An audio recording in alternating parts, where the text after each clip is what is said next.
Hi guys, I wanted to make a video about kind of what to expect if you have scoliosis and you get pregnant. I did have scoliosis surgery when I was 14 years old and I have rods in my back. And I always thought, even at the age of 14, what's going to happen when I get pregnant and I gain weight? Is that going to affect me? Just lots of questions.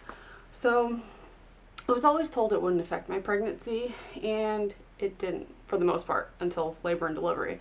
But yeah, even with weight gain, I didn't have any back pain, any trouble at all. So that was really good. But my main concern was I was pretty sure I wasn't able to have an epidural because you're injecting something in your spine. And I wanted a natural birth, but I wasn't sure I could tolerate the pain because I'd never been through that before. I didn't know how bad it really was.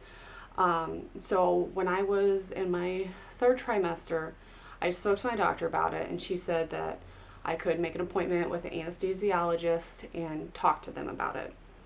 And I met with them, and I don't remember all the details because it's been about a year, but I think he said that they highly suggest not to do it because there is always a danger if you have something in your back like that, an implantation, and you're injecting something in your spine, that it could cause an infection.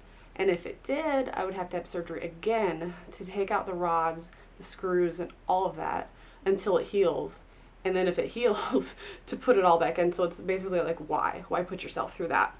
And they said there was other options that they can give me.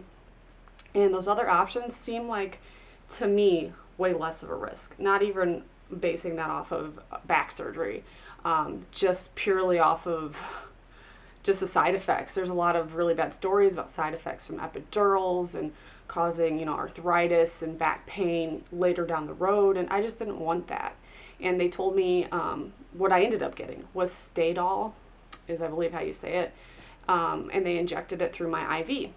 Now, I had kind of a rare pregnancy in the fact that I did get induced because of my blood pressure a little bit early at 35 weeks.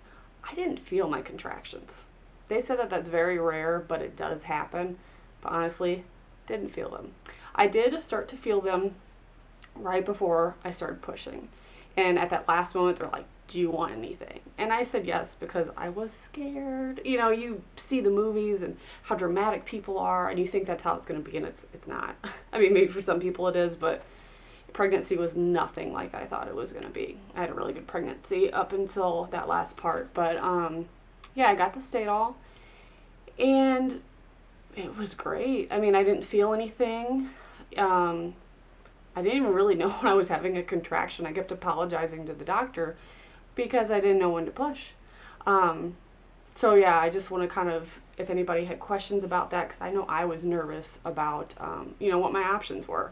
I definitely suggest talking to an anesthesiologist, and there's always something that they could put into your IV, and I made sure I asked them if it was safe for the baby, and all those things, and it was fine.